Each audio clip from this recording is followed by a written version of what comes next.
and we are here today to talk about 4 or 5 ways for you to win in this market. We know this market can be frustrating, definitely a seller's market. There's not a lot of inventory. So we're going to review some ways that can make you competitive.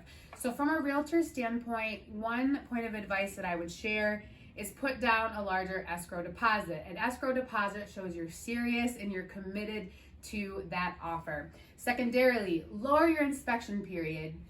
Probably a couple years ago, 2, 3, probably 3 years ago now, it might have been standard to have a 14-day inspection period.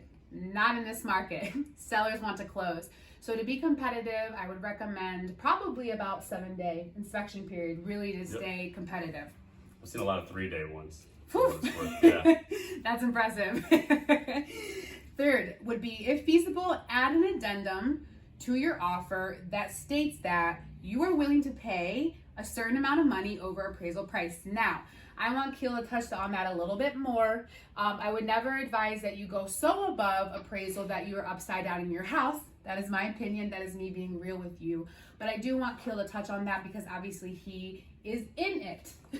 Well, one thing I can definitely say is that, let's say the house appraised at, I don't know, $495 and it's a $500,000 sales price. Okay, we're financing based off the $495,000 appraisal value. So you're having to come dollar for dollar out of pocket, or you could be in a situation where you can negotiate with the seller and maybe they'll drop the price, maybe they'll meet somewhere in the middle. But seeing the way the market's going, a lot of sellers aren't doing that. I guess it depends on the house and the seller, long story short.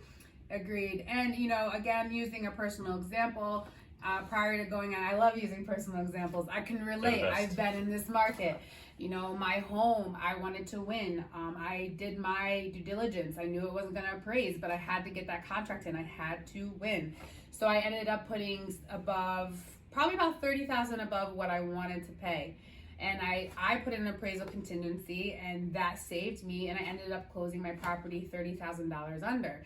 And trust me, when we were at that closing table, they were trying to pull for every extra dollar, but I saved myself with the appraisal contingency. But if you do want to win, sometimes you do have to be willing to go a little bit above the appraisal price. So. Yes, no, I'm seeing more and more that, or I'm seeing these, I want to, not acceleration, but Escalation, I'm sorry. Oh, yes, escalation clauses. So like, hey, we'll go up to 503, for example, but maybe the house might have been selling at 470. That's actually a literal example of one I'm working on right now. Yeah, I gotta love those escalation clauses. It'll help you beat out somebody. I'm willing to do that, and they may want to see proof of funds. I don't know if I'm jumping ahead here by bringing that up, though. But I helped me help one of my clients, I should say, get a deal that she was trying to get into. It's like, hey, Keel, send to the listing agent the statements here. Here's how much I have.